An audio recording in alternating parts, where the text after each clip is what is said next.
Bueno, ¿empezamos entonces? Okay. Sí, empieza. Bueno, muchas gracias a todos por estar aquí. Muchas gracias a los organizadores, a Javier, por organizar estos eventos a distancia, ¿verdad? Que ahora son muy necesarios y gracias por abrir este lugar y permitirme hablar de este tema de análisis de estructuras moleculares de ARN. De alguna manera, este trabajo está apoyado por un proyecto PAPIT. Y quiero abordar tres temas. Uno, cómo son las estructuras y las funcionalidades del ARN. Y luego rápidamente ver, por un lado, cuáles son las técnicas de combinatoria analítica que se usan para estudiar estas moléculas. Y quiero también, por otro lado, ver los principios así meramente básicos de termodinámica que también se utilizan para entender estas moléculas, ¿no? Entonces, empecemos. Miren. Los ácidos nucleicos son fundamentales en los procesos celulares. Hay de dos tipos, ADN y ARN. El primero, el ADN, está hecho de cadenas de 4 bases nitrogenadas, que se llaman adenina, timina, guanina y citosina. Las pensamos como una cadena, como una sucesión de estos símbolos fundamentales. El ARN también está hecho de estas 4 bases fundamentales, excepto que en lugar de timina usa uracilo. Y nos interesan los aspectos matemáticos de estas estructuras moleculares y sus funcionalidades. El ADN tiene una estructura primaria, secundaria y terciaria.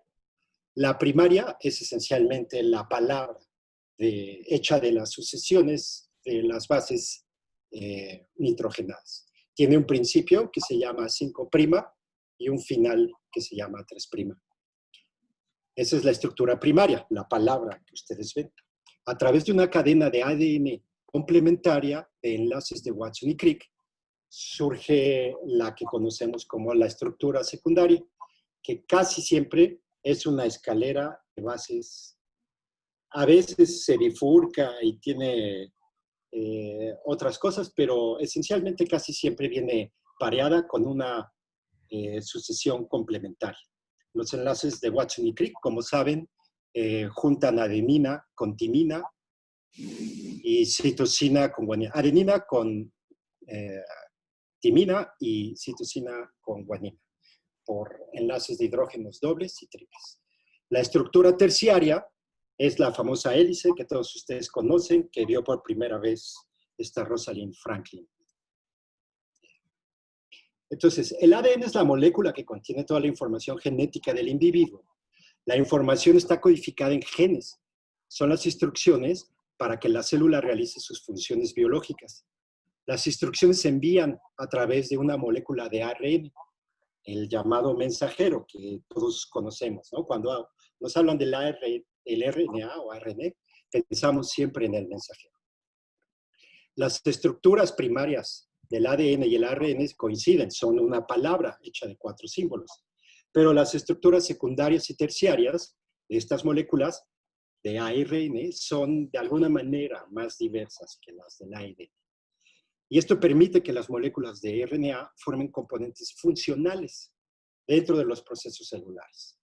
Como saben, ahí en la caricatura del lado izquierdo, el DNA está en rojo, y ahí sale pues, un churrito de RNA, y luego pasa todo un proceso para convertirlo en proteína, y en ese proceso hay muchos otros tipos de RNA que aparecen en juego. Entonces vamos a enfocarnos en el RNA.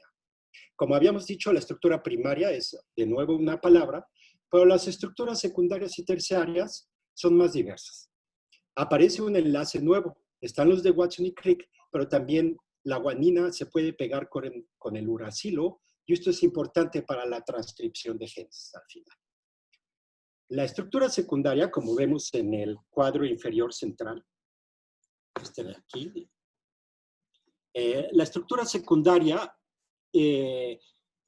algunos la cadena se dobla y algunas bases se pegan entre sí y otras no. Y esto pues admite muchas posibilidades. Y la terciaria ni se diga, ¿no? En la ilustración de abajo a la derecha ven más o menos cómo es que estas cadenas se pegan, ¿ok? Entonces queremos entender estas estructuras secundarias. Pero primero veamos varios tipos de ARN que hay en la célula, ¿sí? El más conocido es, como les dije, el mensajero que ven en el lado inferior izquierdo. Hay RNAs muy chiquitos, microRNAs, como los que ven en las ilustraciones pequeñas del centro.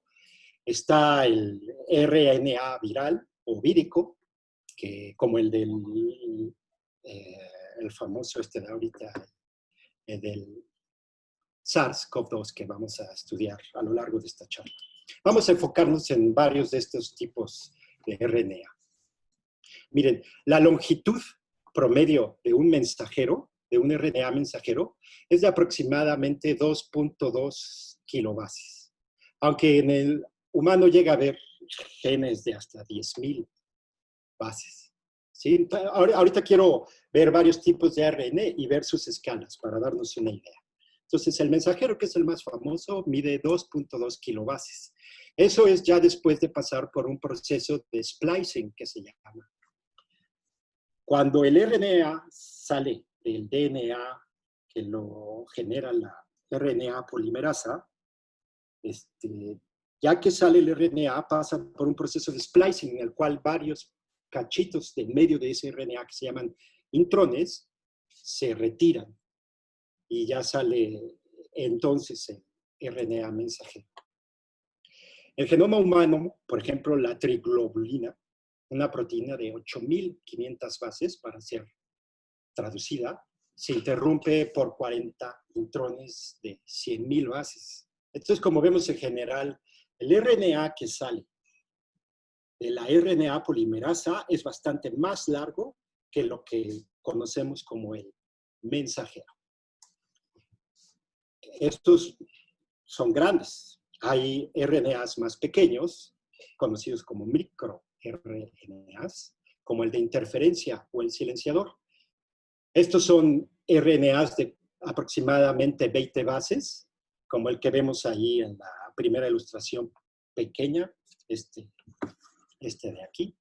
Son microRNAs pequeños que sirven, los microRNAs de interferencia o silenciadores, sirven para cortar el RNA mensajero y entonces así interrumpir la síntesis de proteínas.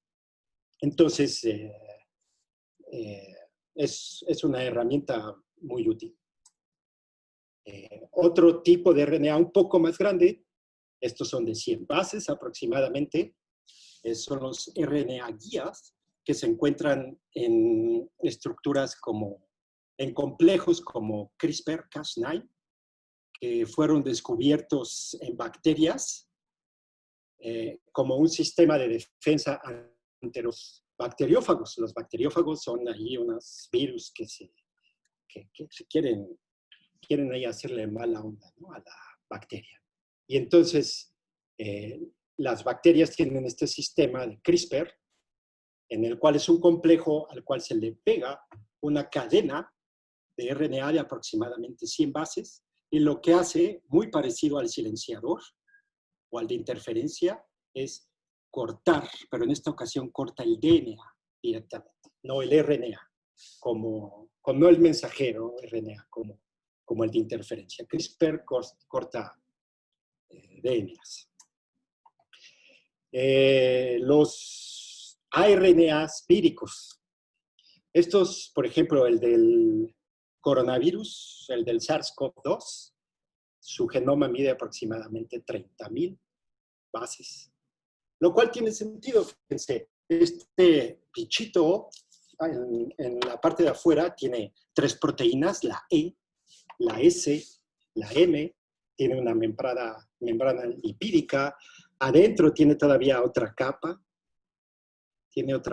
entonces si vimos que 2.2 kilobases en promedio para mamíferos es la longitud de un mensajero, pues tiene sentido que un vírico necesite aproximadamente 30.000 kilobases para hacer toda su fiesta.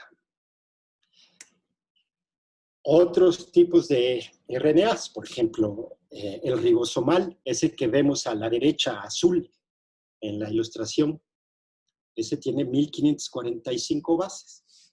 O el de transferencia, ese tiene 75 bases, ese es chiquito. Son las cositas verdes que vemos allá arriba en la ilustración. Cuando el RNA mensajero sale a la zona de ribosomas, en el retículo endoplásmico duro o en la zona de citoplasma, entra este RNA mensajero en los ribosomas. El ribosoma lo empieza a leer cada 3 pares para los codones, que se llaman, para traducir con el código genético a proteínas, ¿verdad? La molécula que trae los aminoácidos es precisamente el RNA de transferencia, este que mide 75 bases. Fíjense cómo aquí, por ejemplo, este de transferencia o el ribosomal, tiene estas estructuras secundarias que ya empiezan a adquirir un carácter bastante más complejo, ¿verdad? El del transferencia pues, tiene 75 bases, no es tan complejo, pero pues algo, pero miren el ribosomal, y esa es la unidad pequeña, ¿no? Okay. Entonces, tenemos el RNA, su estructura primaria, y la estructura secundaria. De la terciaria voy a hablar poco, pero también hay una terciaria de que es cómo se dobla la molécula en el espacio. Estoy particularmente interesado en cómo se dobla en el plano, la estructura 2-dimensional. Ok, bueno, algo que hay que entender es que uno de los RNAs más famosos, que es el mensajero, que casi a todos nosotros nos los enseñan en la escuela como una tirita, una sucesión lineal, no lo es. El RNA mensajero también tiene mucha estructura secundaria. Y esta estructura secundaria juega un papel en todo el proceso de la célula, ¿sí? O sea, antes se pensaba que el mensajero solo traía la información genética, pero más allá de esta función primaria que tiene, realiza otras funciones, como regular que tantos, uno de los genes que trae, se va a expresar. Porque también, recordemos, un RNA mensajero puede codificar más que una proteína, ¿no? O sea, puede traer instrucciones para codificar varias proteínas en la tirita esta que viene. Entonces, si tenemos una sección y otra sección que codifican el gen, en medio, normalmente el RNA mensajero se dobla, ¿verdad? Para que no pase el ribosoma y haga la traducción. Entonces, el RNA mensajero tiene estructura secundaria. Y sin duda, pues, los RNAs víricos también. Por ejemplo, el SARS-CoV-2 es de cadena sencilla de ARN de polaridad positiva. Esto quiere decir que posee regiones de funcionalidad de mensajero. Si el mensajero tiene estructura secundaria, pues no es de sorprender que los víricos también, ¿sí? El ARN, como el mensajero y el vírico, tienen un proceso de estructuras secundarias dinámico. O sea, la estructura dinámica está cambiando todo el tiempo. Donde ocurren zonas de estructuras secundarias, en general son zonas no codificantes, ¿verdad? Pero tienen otras funciones, ¿sí? Es posible ver con microscopía crioelectrónica, la estructura secundaria global, porque son muy pequeños. Recuerden, una base tiene aproximadamente 16 átomos, entonces son piezas muy fundamentales. Pero ya un RNA vírico, sí es posible sacarle fotos y tienen formas así como de este amigo, tienen formas de amiguitos como este. Miren, aquí está una foto de un RNA vírico, la estructura secundaria, y con la microscopía crioelectrónica logran mapear ciertas partes, ¿verdad?, de las estructuras secundarias e identificarlas. En este trabajo de Garman et al., ¿verdad?, asocian ciertos patrones, ¿verdad?, en los bracitos, en las piernas del monito a cierta clase de estructuras secundarias, ¿verdad? Y generan hay unos mapas tipo pues, como jeroglíficos moleculares bien interesantes, ¿no? Hay otras formas de ver toda la estructura global de un genoma viral o vírico.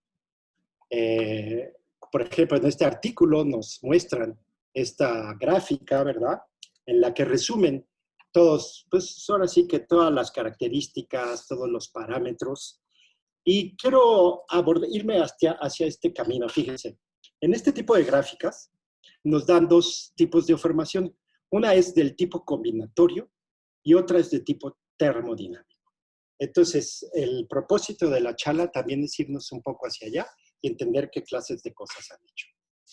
Ya detalles más finos de un ARNA vírico, pues se realizan por medio de técnicas de electroforesis en gen.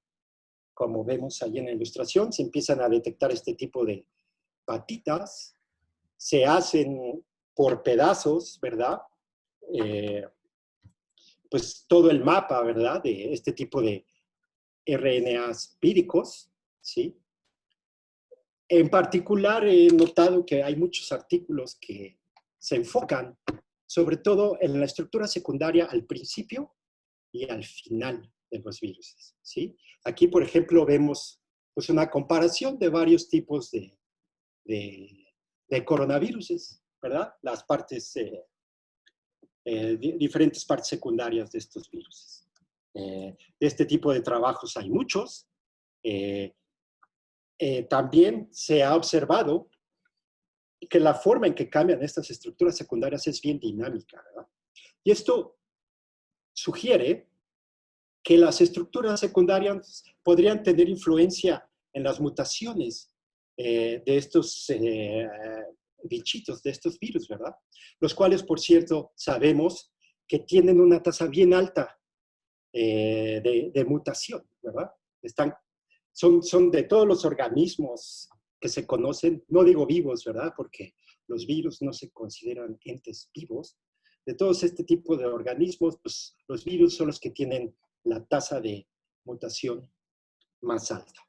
Y no es de sorprender, ya en 2015, en la revista Nature Medicine, se hablaba de que existía un potencial para que emergieran en humanos clases de coronavirus que se encontraban en murciélagos.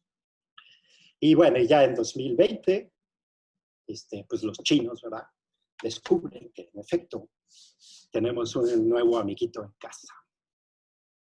Rápidamente la gente se pone a tratar de ver qué hacer con este problema. Se habla ya de una vacuna que acaba de publicarse el 22 de mayo en The Lancet, probablemente algunos lo vieron en las noticias. Se habla de una vacuna, pero pues quién sabe para cuándo. Y, por ejemplo, aquí en este otro trabajo, es un preprint, todavía no sale, gente de Iowa que tienen unas bases de datos impresionantes también, ya presentan un análisis completo de toda la estructura global de este amiguito, de SARS-CoV-2. Entonces, por ejemplo, aquí vemos el principio del código genético, la estructura combinatoria, los parámetros termodinámicos al principio, en la zona FSE, en la región SDS, pues todos estos obviamente son términos técnicos, en la sección 5', UTR, y entonces lo que queremos es un poquito entender todo esto, ¿no? Un poquito más, a ver qué hacen todos estos modelos y estas cosas, ¿verdad? Aquí el principio del SARS-CoV-2 lo vemos todas las patitas, manitas que tiene este bichito, ¿verdad? Obviamente existen incluso artículos que hablan de cómo, ahora sí que calificar cada uno de estos modelos y predicciones de cómo se va a doblar una cadena de RNA. Y pues hay una cantidad de trabajo enorme. Mi objetivo aquí en esta charla es simplemente hablarles un poco de las bases, de los aspectos matemáticos que hay detrás de todo esto. Entonces, vámonos hacia allá. Como les había dicho, hay dos tipos. Bueno, hay más técnicas que se usan, por ejemplo, de topología. Hay en una cantidad enorme de herramientas muy importantes para estudiar sobre todo DNA, hasta donde entiendo. En RNA hay técnicas de combinatoria analítica, termodinámica y varias otras más. Yo nada más me quiero enfocar en estas dos, en las cosas de combinatoria analítica y en las de termodinámica. Aquí pongo algunos artículos de ejemplo, ¿verdad? Pero pues, hay muchos. Entonces, en aproximadamente la media hora que queda, pues quiero sí, tornar un poco hacia el aspecto técnico la charla, dedicarle unos 15 minutos a ver ideas de esta área y otros 5 o 10 minutos a esta otra área. Tratar sobre todo de explicar la que probablemente muchos de ustedes conocen, la distribución de Boltzmann, ¿no? Y por qué es importante en todo este negocio. Entonces, a ver, me voy a ir hacia la parte combinatoria analítica por los siguientes aproximadamente 15 minutos. Como la idea no es volverse muy técnico, voy a considerar un problema muy, muy sencillo, muy simplificado y preguntas muy elementales. Ya que nos van a dar una idea de cómo es que se desarrollan modelos, pues obviamente más sofisticados, donde toman en cuenta muchas más restricciones. Pero entonces yo voy a empezar con una pregunta muy simplificada, bajo unas hipótesis muy simplificadas. Entonces, probablemente la pregunta más sencilla que uno se preguntaría sería, en una cadena de ARN primario, es decir, la letra, ¿cuál es el promedio de ocurrencias de una base específica? O sea, ustedes tienen una palabra W hecha de estas bases, tiene longitud n, esa palabra W, y ustedes fijan un símbolo S, digamos adenina, el verde. Y entonces definen una variable chi, que va de todas las palabras de longitud n en los naturales. Chi aplicada a W no es más que el número de veces que aparece el símbolo S. Y yo les pregunto, si agarran un RNA al azar, ¿cuál es el promedio de ocurrencias de esa base específica? Estoy seguro que todos ustedes me dirían, pues es n entre 4. Hay 4 símbolos. Suponemos, ¿verdad?, para simplificar las cosas, que cualquier símbolo es igualmente probable, es decir, tenemos una distribución uniforme e independiente en los símbolos, y entonces es fácil decir, bueno, pues es n entre 4, la esperanza. Seguro me tocan, la cuarta parte de los símbolos fueron verdes, ¿no? La desviación estándar, ahí es raíz de 3 sobre 4, esa quizás no es tan fácil de deducir, pero quiero hacer este ejercicio enfrente de ustedes de una manera muy sencilla. Y esencialmente trata de cómo se saca el promedio en un salón de clases, el promedio de calificación en un salón de clases. Miren, vamos a definir Fn como el número de cadenas de ARN de longitud n. Todas las posibles cadenas de longitud n. Obviamente, son 4 a la n. Luego, vamos a definir Fnk como el número de cadenas de longitud n con exactamente k ocurrencias del símbolo que se fijó. ¿Sí? O sea, en la palabra de longitud n ocurrió el símbolo S k veces. ¿De cuántas formas esto es posible?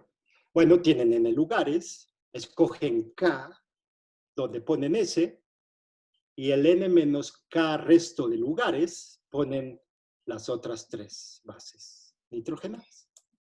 Y entonces Fnk vale n en k, las combinaciones de n en k por 3 a la n menos k. Entonces ya tienen toda la información para sacar el promedio.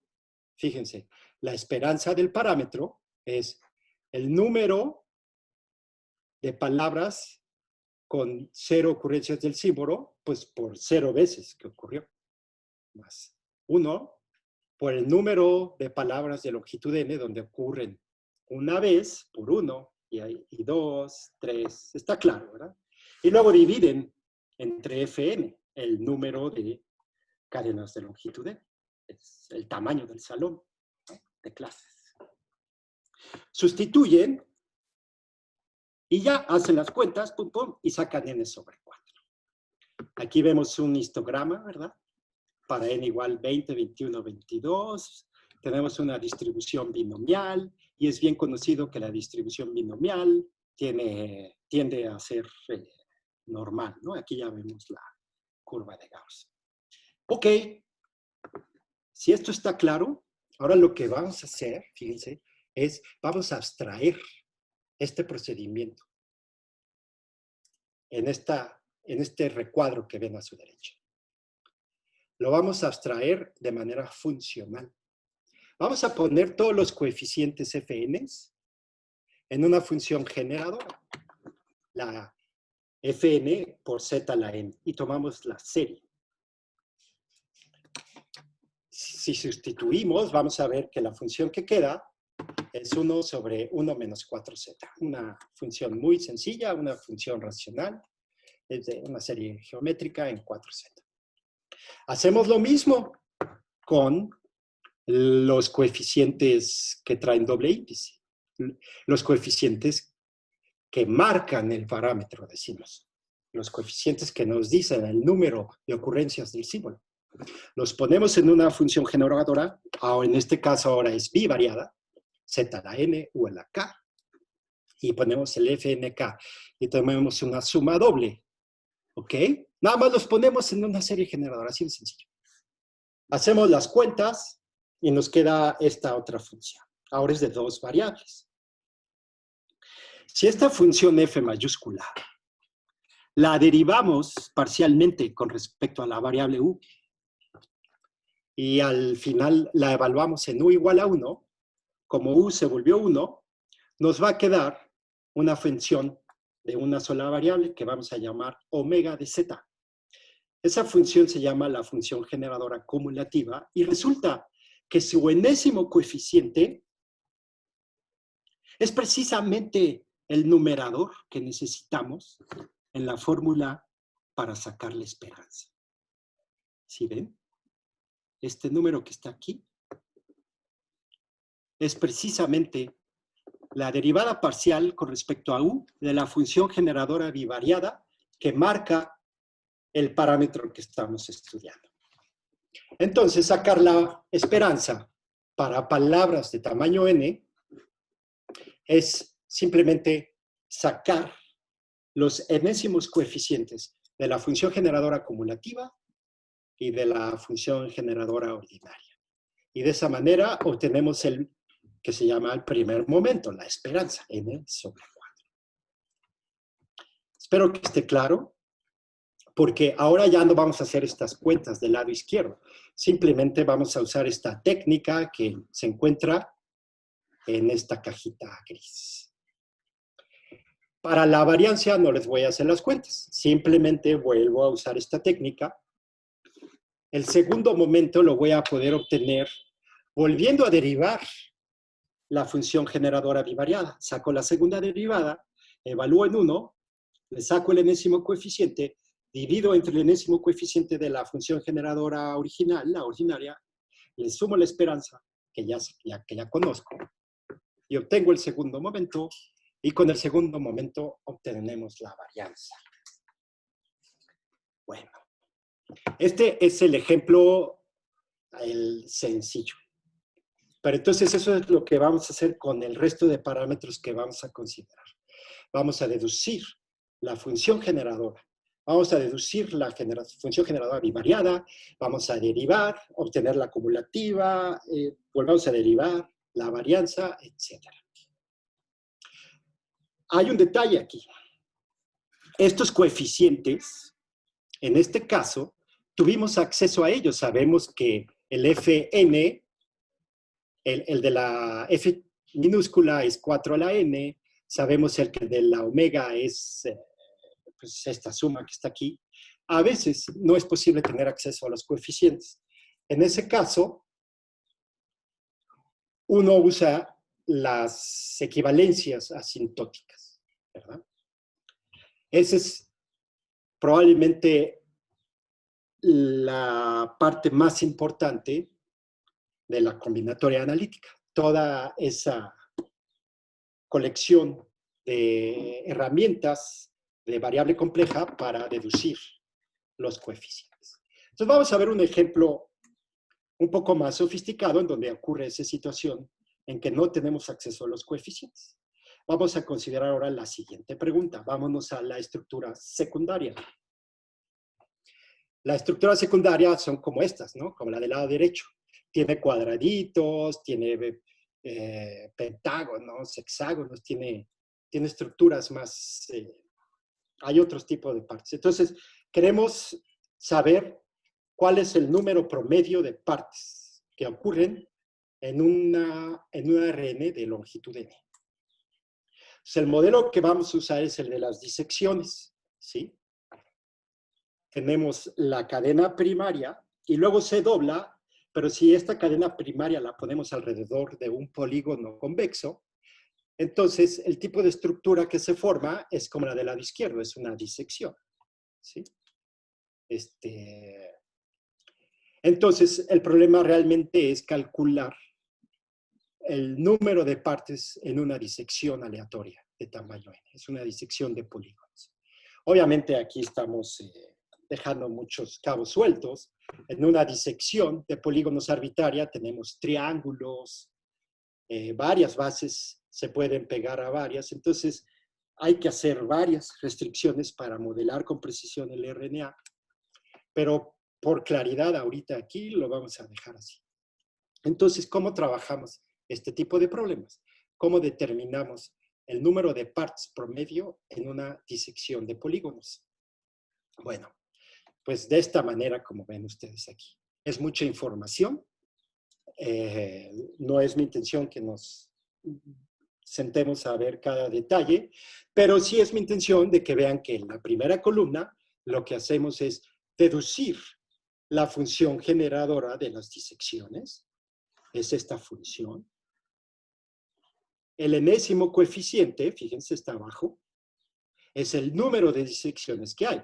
Es el tamaño del salón al cual le queremos sacar algún tipo de promedio, ¿verdad?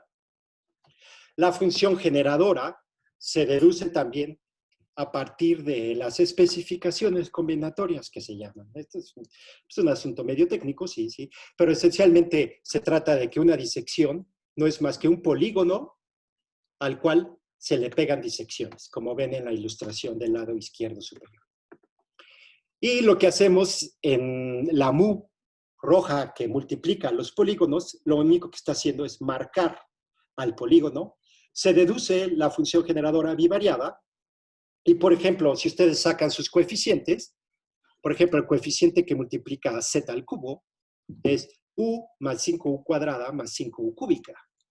Si ven ese renglón que estoy señalando, van a ver que hay un polígono con una parte, que es el polígono mismo, ¿no? Luego hay 5 polígonos con 2 partes, estos 5 primeros con 2 partes, y hay 5 polígonos con 3 partes.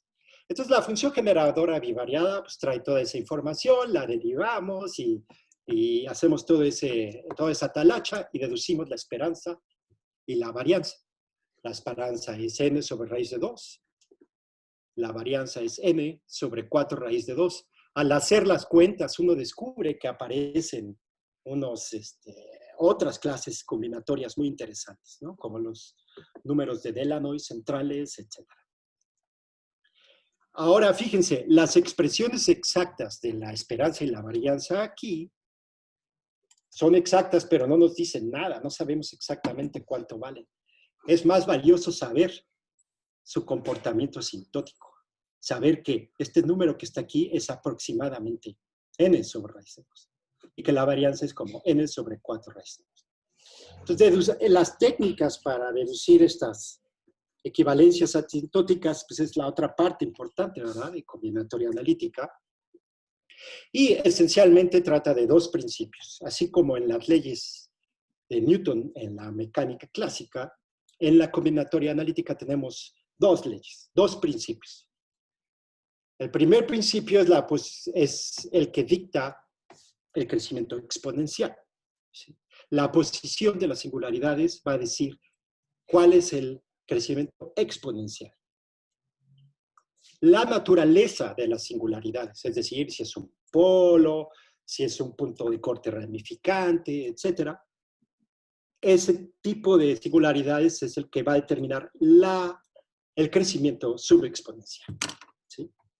Por ejemplo, en la del número de veces en que sale una base específica, tenemos una función racional, la singularidad está en un cuarto, y por lo tanto los coeficientes crecen como 4 a la n exponencialmente. Lo mismo para las disecciones. Parece que hay una singular en cero, pero esa es removible, y tenemos dos singularidades dentro del radicando de la fórmula de las disecciones, que son los ceros de este polinomio. Hay dos, uno que es alfa y otro es beta. El más cercano al origen es alfa. Esa es la singularidad dominante, y hay solo una. Entonces nosotros ya podemos asegurar que el crecimiento exponencial va a ser como alfa a la menos n. Para el subexponencial, bueno, si tuviéramos una función racional, utilizaríamos teoremas de expansión de funciones racionales que encontramos, por ejemplo, en el libro de Flageolet y Sedgwick, que mencionaré al final en la bibliografía. Existen este tipo de teoremas que nos dan la expansión de los coeficientes, incluso también para funciones meromorfas, no solo racionales. Ese es el caso del lado izquierdo, aunque no fue necesario, ¿verdad? Porque todo fue explícito aquí, ¿no? Pero si nos hubiera salido una función más fea, hubiéramos usado este tipo de teoremas. En el caso de las disecciones, de las partes en la estructura secundaria, lo que usamos son teoremas de transferencia de funciones de escala estándar. Este tipo de función que nos apareció aquí es una clase de funciones que decimos que son delta analíticas, que se pueden extender. Aquí Z denota la singularidad dominante. Este tipo de función se puede extender a un dominio delta, que son dominios de este estilo, que parecen como un Pac-Man. Y entonces podemos aplicar este tipo de teoremas estándar del análisis de singularidades de combinatoria analítica y deducir el crecimiento asintótico, que es este que se indica aquí abajo. La doble raíz cuarta de 2 sobre 4 raíz de alfa pi n al cubo. Son son números bien misteriosos que uno dice, ¿cómo lo hacen, no? Para deducir estas cosas. Pero ya que uno entiende estos teoremas, se vuelve rutinario, ¿verdad? Vemos aquí abajo a la función gamma, evaluar en alfa. Alfa aquí vendría siendo un medio, ¿verdad? Porque tenemos una raíz cuadrada. Entonces tendríamos gamma de un medio, y esa es la que produce este tipo de raíz cuadradas de pi, etc. Ok. Este es así nada más el panorama de los argumentos analíticos. Veamos cómo se comporta, fíjense, en el RNA. Si nosotros tomamos, por ejemplo, la subunidad pequeña de ARNA ribosomal, tiene 1542 bases. Nuestra predicción dice el número de partes es n sobre raíz de 2 y la varianza es n sobre raíz de 2 por 4. Ahora, aquí lo que voy a hacer es vamos a tomar la esperanza del parámetro, pero dividido en 2. Esto simplemente porque la probabilidad de tener un enlace, un par de bases pareadas, es la mitad, ¿verdad? Porque que en una disección en la que no se consideran bases. ¿Sí? La mitad de las veces sí se parean, la mitad no, porque son una con... ¿Sí? Entonces, si tomamos la esperanza del parámetro a la mitad, nos da precisamente, fíjense, 545 partes. Estas del lado izquierdo, yo me puse a contarlas y los invito a que las cuenten.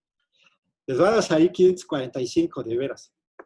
Y si toman raíz, digo 1542 entre la raíz de 2, que es este, y toman la mitad por este asunto de los enlaces de Watson y Crick, les da precisamente 545. Oh, yo dije, no, hombre, pues esto está padrísimo. Vamos. Ahora, pero yo me puse a contar las partes en esta estructura a mano. Entonces, un estudiante que ha tomado muchos cursos conmigo, que es matemático, hizo la licenciatura en la facultad, fui su sinodal de tesis, que dirigió Alvin Arroyo, continúa trabajando con él en la maestría, Juan Antonio Yoshino, que nos acompaña hoy. Él se fue a buscar bases de datos de RNAs. Miren todo lo que hizo. Se fue a buscar bases de datos de RNAs, las leyó, leyó las estructuras secundarias que también están disponibles, las clasificó, como diciendo, a ver, voy a agarrar RNA ribosomales, tipo 16, tipo 23, y bla, bla, bla. Toda una clase de RNAs de longitudes desde 0 hasta 4000. Hizo un programa para leer estas bases y la estructura secundaria de cada uno de estos RNAs y contar sus partes. Y me manda las gráficas. Y la recta que vemos ahí es una regresión lineal de su gráfica de número de bases versus número de partes para todos estos tipos de RNA. Por ejemplo, por aquí vemos los que yo analicé, los de transferencia. Por aquí pues, están otros y otros. Aún no les vamos a reportar RNAs más grandes, pero Yoshino ya ha hecho análisis, por ejemplo, incluso del coronavirus 2. Esta es la regresión lineal. ¿Cómo es nuestra aproximación? La que acabamos de deducir. Es así, miren, es como en el lado derecho. Es un poco, tiene una pendiente es lineal, obviamente, como lo vemos, y tiene una pendiente un poco mayor, porque estamos considerando triángulos, y esta parte de la derecha era un ejercicio, realmente, ¿verdad? Pero miren qué bien se aproxima. Vamos a hacer un zoom en algunos rangos de las longitudes de estos RNAs. Aquí vemos abajo a la izquierda, de 100 bases hasta 500, nuestra aproximación. De 500 a 1400. Y en el tercero, de 1400 a 1600. Ahí está el ribosomal que nosotros estudiamos y efectivamente, pues la línea que calculamos pasa por allí. Entonces, hacer este tipo de modelos de manera más sofisticada, con más restricciones, etcétera, pues sería interesante, ¿verdad? De hecho, Yoshino me manda mucha más información. Me manda el número de cuadrados, número de pentágonos, hexágonos, etcétera, según la longitud. Resolvemos ese problema de cuál es la esperanza de cuadrados, rectángulos, pentágonos, etcétera, etcétera, con la misma técnica, ¿verdad? Ahí el problema es que la función generadora bivariada genera ecuaciones funcionales que ya no son cuadráticas, ¿verdad? Ya no podemos resolver con ecuaciones de segundo grado, entonces, pero sí podemos derivar implícitamente, como vemos aquí, y hacer los cálculos y obtener la función generadora bivariada. Y de esa manera, mediante un análisis asintótico, podemos deducir el número de cuadrados, el número esperado de cuadrados, de m-ágonos, ¿verdad? Es este número que está aquí. Se parece mucho a un número que reporta Michael Dermota en su libro de árboles aleatorios, porque las disecciones pues, esencialmente son árboles. No me voy a meter en detalles de por qué. Pero este resultado que encontramos de él es sobre el grado de los vértices en el polígono, es diferente. Entonces, seguimos buscando a ver si encontramos esta estimación asintótica que hemos obtenido Yoshino y yo. Bueno, pues ese sería el panorama, el tipo de problemas el tipo de técnicas que se usan en esta área de combinatoria analítica. Son problemas de análisis combinatorio. Los objetivos en general son obtener esperanza y varianza de parámetros combinatorios observados en las estructuras. Y por otro lado, y quizás la parte más usada, está la parte de termodinámica. Me quedan ya solo 8 minutos. Y pues yo la dedicaría simplemente a transmitirles un poquito cuál es la idea en esta parte, y esencialmente pues trata de la medida, la distribución de Boltzmann, ¿no? La famosa distribución de Boltzmann. Entonces se las quiero platicar, así de nuevo, de manera muy simplificada y sencilla. ¿Sale? Aquí está, de nuevo, perdón, estoy poniendo una lámina con mucha información. Enfoquémonos en la parte de arriba. En la parte de arriba a la izquierda, el que dice el principio variacional finitario. Si entendemos ese cuadrito, a lo mejor podemos entender toda la idea detrás de la distribución de Boltzmann. Fíjense, consideren un conjunto finito M. Ese conjunto finito M, para ubicarnos, piensen que ustedes fijan un subconjunto A, una zona que van a observar en el sistema de partículas. Esto se usa en sistemas de partículas. O en su palabra, aquí abajo, miren abajo. Tienen su palabra y fijan una zona A. Y fijan todas las posibles configuraciones de símbolos que pueden ocurrir en esa zona A. Ese es el conjunto finito M. Y luego definen una función real U de M en R. Esa función U la vamos a pensar como la energía que cuesta tener esa configuración. Y luego una función de probabilidad P en el espacio finito M. Esa P es la probabilidad de encontrar una configuración. Entonces, el teorema del principio variacional finitario dice que el máximo de la presión sobre todas las funciones de probabilidad lo alcanza únicamente la distribución de Boltzmann. La presión, pues, es un concepto físico que se define como la entropía de la probabilidad menos la esperanza del potencial de energía con respecto a la medida que se está considerando. Entonces, más allá de todas las terminologías, no es más que un problema de optimización, un problema de cálculo 3-4, que habla de encontrar el máximo de una función definida en un dominio que es el simplejo de las funciones de probabilidad. Y la función que resuelve, la función de la distribución que resuelve este problema es la distribución de Boltzmann, que vemos aquí del lado izquierdo. Y esencialmente lo que hace es que, fíjense, es E a la menos U de A sobre Z. Z es la función de partición, una constante de normalización. Entonces, esencialmente lo que dice es, entre más energía necesita una configuración, menos probable es que ocurra. O sea, queremos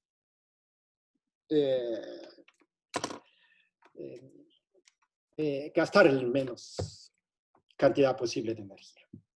¿Sale? Entonces, una medida de Gibbs en un espacio de configuraciones, por ejemplo, todos los RNAs y todo esto, una medida de Gibbs va a ser una medida tal que cada vez que nos fijemos en una región finita, A, la medida condicional, si fijamos el exterior de A a una configuración fija, la medida condicional que obtenemos, lo que vemos aquí, de este lado, en X sub A, fijo el resto, es una distribución de Boltzmann. ¿Sí? Entonces, todos estos modelos que se usan en RNA dicen que son modelos de interacciones de primeros vecinos. Entonces, ¿cuál es la idea? La idea es de que una base interactúa con las bases que están ahí cerquita, de alguna manera, y esa manera se describe con una función, otra vez una interacción, que es una función de las configuraciones en la región en R. Y a partir de esas interacciones podemos encontrar, definir energías locales que vamos a asociar a la distribución de Boltzmann local, ¿verdad? Entonces, por ejemplo, el tipo de ejemplo típico de interacciones de primeros vecinos es el modelo de Ising, que muchos de ustedes ya han de haber escuchado. Y aquí abajo a la derecha vemos una simulación de Daxter, de cómo funcionan estos modelos, ¿verdad? Aquí los modelos es sobre más y menos, ese es el tipo de configuración, eso serían nuestros símbolos, más y menos, ¿verdad? Y la interacción está aquí descrita, ¿verdad? Si yo tengo alrededor de mí muchos positivos, me voy a volver positivo. Si tengo alrededor de mí muchos negativos, me voy a volver negativo.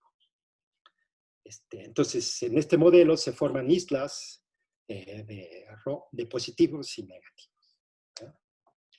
Ese es para esta interacción en el modelo de Ising. Aquí lo interesante ahora sería, pues, es cómo definimos interacciones y niveles de energía, ¿verdad? Energías condicionales para poder estudiar distribuciones en equilibrio, ¿verdad? Entonces, algunos primeros modelos que uno puede considerar es, por ejemplo, definir interacciones en regiones A, donde A son cuadrados, pentágonos, hexágonos, etcétera. O más allá, inclusive, por ejemplo, pensar en pentágonos, hexágonos, etcétera, como símbolos ahora. Muy al estilo de la presentación en bloques, en dinámica simbólica, ¿verdad? Entonces, el tipo de cosas que reportan estos artículos son precisamente pues, muy, muy diversos modelos en los que se definen energías de interacción y se buscan configuraciones que son termodinámicamente favorables. También estos modelos de termodinámica no son ajenos a los de funciones generadoras de combinatoria analítica. Se pueden incorporar y hay muchos trabajos muy interesantes que se pueden hacer al respecto. A mí en particular me interesaría, por ejemplo, aplicar modelos relativos, es decir, en donde tenemos espacios de configuraciones que están afectados por ambientes aleatorios, ¿no?